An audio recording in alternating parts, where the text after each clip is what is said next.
भैया भोजपुरी इंडस्ट्री में अब एक्टर जो है वो गुंडागर्दी करने लगे हैं। जी हाँ दोस्तों, आपको बता दें कि गायकी को छोड़ कर के लोग अब गुंडागर्दी पे उतर गए हैं कि आप मुझे सलमान खान कहो। कि महेश पांडे को आप लोगों को बता दें कि महेश पांडे के यूट्यूबर हैं जो कि खेसारी लाल यादव जी के सपोर्ट में वीडियो बनाते हैं।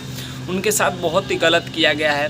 पवन सिंह का भाई विशाल सिंह किया है, वो एक लड़की के सहारे को लेकर के। दोस्तों आपको बता दें कि महेश पांडे जो हैं खेसारी लाल यादव जी के बहुत बड़े फ़ैन हैं और हर एक्टर के बारे में वो अच्छा ही वीडियो बनाते हैं। और आपको बता दें कि उनको मतलब दारू पिलाकर नंगा करके वीडियो वायरल किया जा रहा है, उनको ब्लैकमेल किया जा रहा है। इसी पे खेसारी लाल यादव जी लाइव आए और महेश पांडे के सपोर्ट में बहुत कुछ बोले हैं। उनका कहना है कि आप एक लड़की के सहारे लेकर के महेश पांडे के साथ इतना गलत कर रहे हैं, जो कि महेश पांडे एक ब्राह्मण है और ब्राह्मण के जो ब्राह्मण है हम उनकी इज्जत करते हैं, उनका सम्मान करते हैं।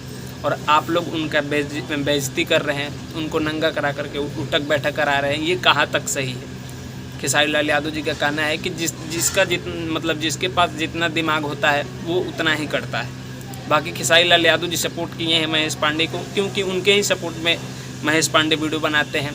और ये लोग जो हैं पवन सिंह और पवन सिंह के पूरे टीम वाले इतना घटिया काम करने पे उतर गए हैं कि वो एक्टिंग छोड़ के, गायकी छोड़ करके अब गुंडागर्दी पे आ गए हैं। बाकी आप लोग नीचे कमेंट बॉक्स में ज़रूर बताइएगा कि क्या महेश पांडे के साथ जो किया गया है ये सही है या गलत। मिलते हैं आप सभी से जल्दी नेक्स्ट वीडियो में, तब तक के लिए जय हिंद जय भोजपुरी।